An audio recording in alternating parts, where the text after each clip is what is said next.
आयुष्पाल। Bulletin की शुरुआत करते हैं दिल्ली से आई बड़ी खबर के साथ। दिल्ली में देर रात पुलिस टीम पर जानलेवा हमला हुआ है। अतिक्रमण हटाने गई पुलिस टीम पर यह हमला हुआ है। उपद्रवियों ने पुलिस टीम पर पत्थर बरसाए हैं। हमले में 5 पुलिसकर्मी गंभीर रूप से घायल बताए जा रहे हैं। एमसीडी की ओर से चलाया गया था अतिक्रमण हटाने का अभियान।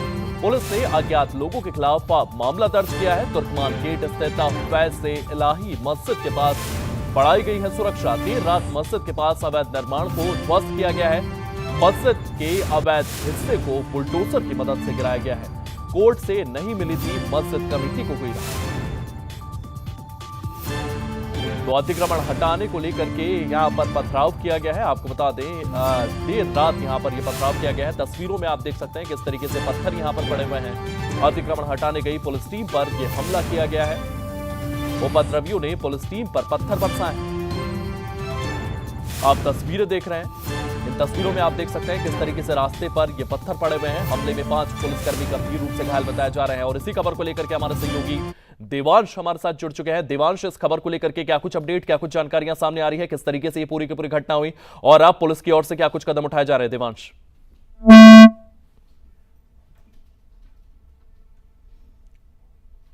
देवांश से संपर्क करने की कोशिश करेंगे, लेकिन ये तस्वीरें आप देख रहे हैं, आप देख सकते हैं किस तरीके से यहां पर बुलडोजर चलता है और यहां पर पत्थरबाजी होती है। इस पत्थरबाजी में 5 पुलिसकर्मी गंभीर रूप से घायल बताए जा रहे हैं। ये तस्वीरें सामने आई हैं। तस्वीरों में आप देख सकते हैं किस तरीके से यहां पर उपद्रवी पत्थरबाजी करते हुए नजर आ रहे हैं। दिल्ली में देर रात पुलिस टीम पर यह जानलेवा हमला हुआ है।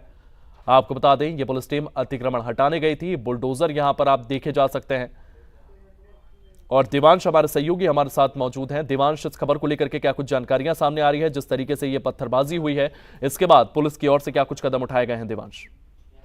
बिल्कुल आयुष, देखिए राष्ट्रीय राजधानी दिल्ली के तुर्कमान गेट इलाके में फैज इलाही मस्जिद के पास बीती रात बुलडोजर एक्शन किया गया। पुलिस प्रशासन की अगर बात करें तो जिस तरीके से ये पूरा एक्शन किया गया वो एमसीडी का एक्शन था। दिल्ली हाई कोर्ट से जब पूरा आदेश आया कि फैज इलाही मस्जिद के आसपास की जितना भी अवैध अतिक्रमण है उसको हटाने के लिए पूरा एक्शन किया गया था। उस वक्त जब एमसीडी के 30 बुलडोजर राजधानी दिल्ली के पीले पंजे जिसको हम बोलते हैं वो जब वहां पहुंचे तो 100 से 150 लोग वहां पर इकट्ठे हुए। जब पुलिस ने उनको समझाने का प्रयास किया तो हालांकि तमाम लोग उसमें से वापस चले गए, लेकिन उसमें से कुछ एक समुदाय के लोग वहां पर इकट्ठा हुए जिन्होंने पुलिस पर पथराव करना चालू कर दिया, जिसमें पुलिसकर्मी बुरी तरीके से घायल हुए। उसके बाद पुलिस ने आंसू गैस का प्रयोग किया तो क्योंकि जो भीड़ है वो कहीं ना कहीं हावी हो रही थी और भीड़ को काबू करने के लिए आंसू गैस का प्रयोग किया गया।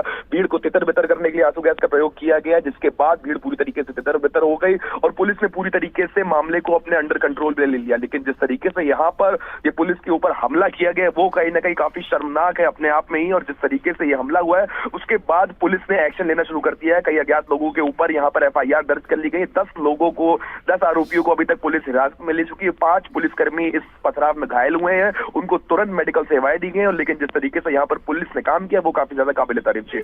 देवांश, पुलिसकर्मी जो है वो 5 घायल बताए जा रहे हैं, गंभीर रूप से घायल बताए जा रहे हैं। उनकी इस वक्त क्या कुछ स्थितियां हैं? इसी के साथ साथ भीड़ में कितने लोग घायल हुए हैं?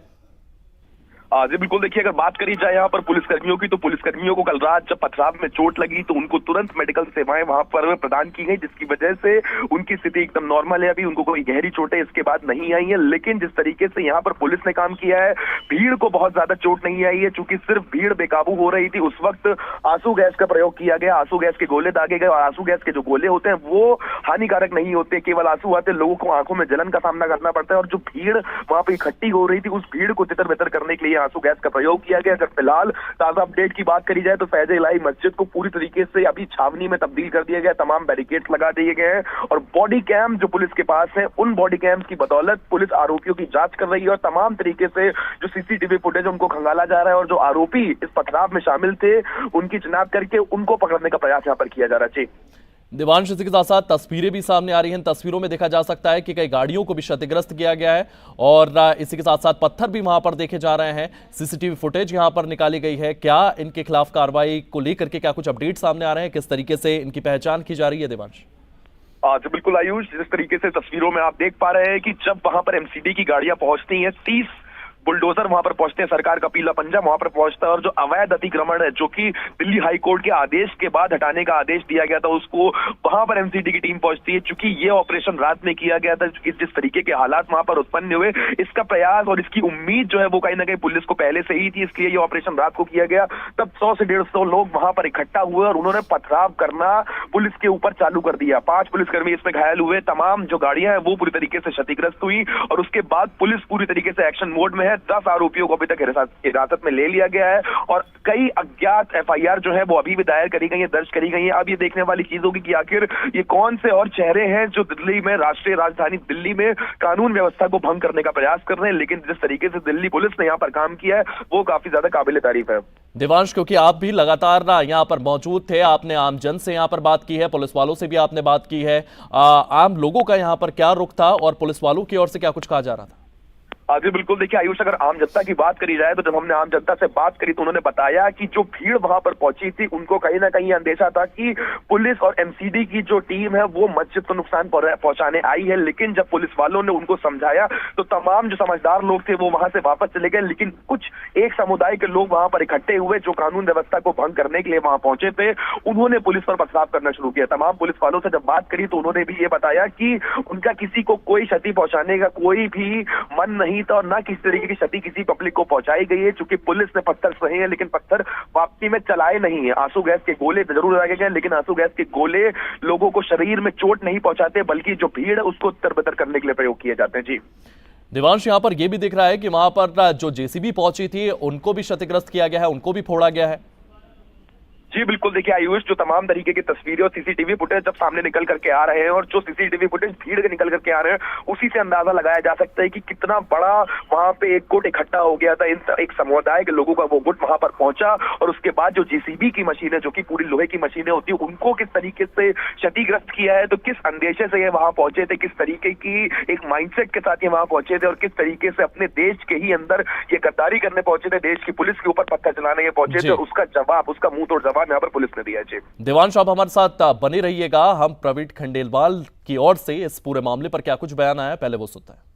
अधिकारियों से इस मामले में पूरी जानकारी ले रहा हूं और एक बार पूरी जानकारी आ जाए उसके बाद ही मैं इस विषय पर कुछ कह पाऊंगा।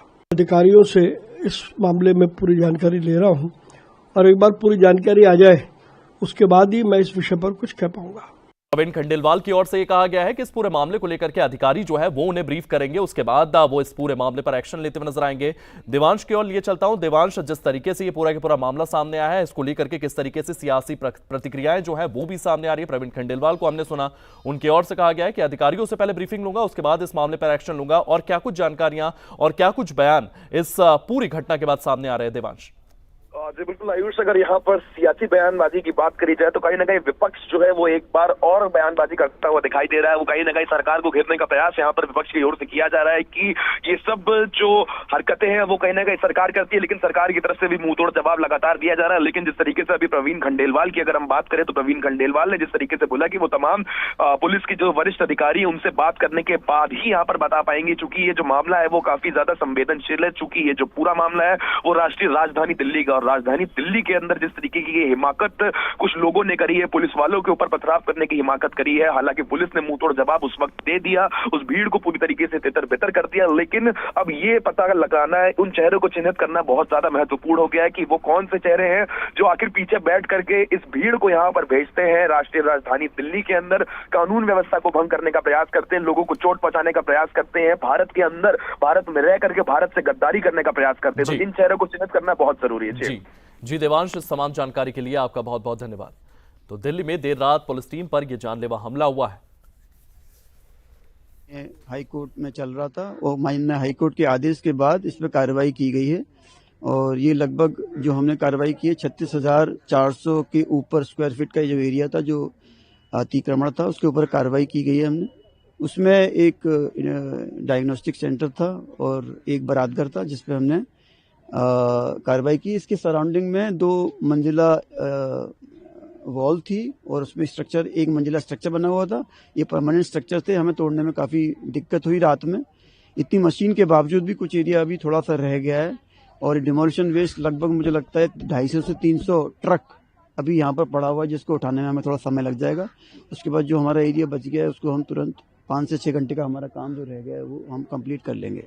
देखिए, ये जो भी पार्ट इंक्रोच था ये रामलीला मैदान का पार्ट था और मस्जिद के पास जितनी ज़मीन थी मस्जिद के पास उतनी ज़मीन सुरक्षित है, मस्जिद को बिल्कुल भी टच नहीं किया गया है। पुलिस के पर्याप्त मात्रा में पुलिस फोर्स उपलब्ध कराई गई थी और पुलिस के आला अधिकारी भी यहाँ रात में मौजूद रहे। मैं उनका बहुत बहुत धन्यवाद करता हूँ। हमारी टीम को फुल प्रोटेक्शन दिया गया और थोड़ा इंसिडेंट रहा रात में स्टोन पेल्टिंग का, लेकिन पुलिस की पूरी तैयारी थी, उसको इमीडिएटली कंट्रोल किया गया और उसके बाद ही हमने अपना ऑपरेशन शुरू किया। हमारी टीम बिल्कुल सुरक्षित रही। ये तमाम बयान सामने आए हैं और ये तस्वीरें आप देख सकते हैं। इन तस्वीरों में आप देख सकते हैं किस तरीके से यहाँ पर पुलिस फोर्सेस मौजूद हैं।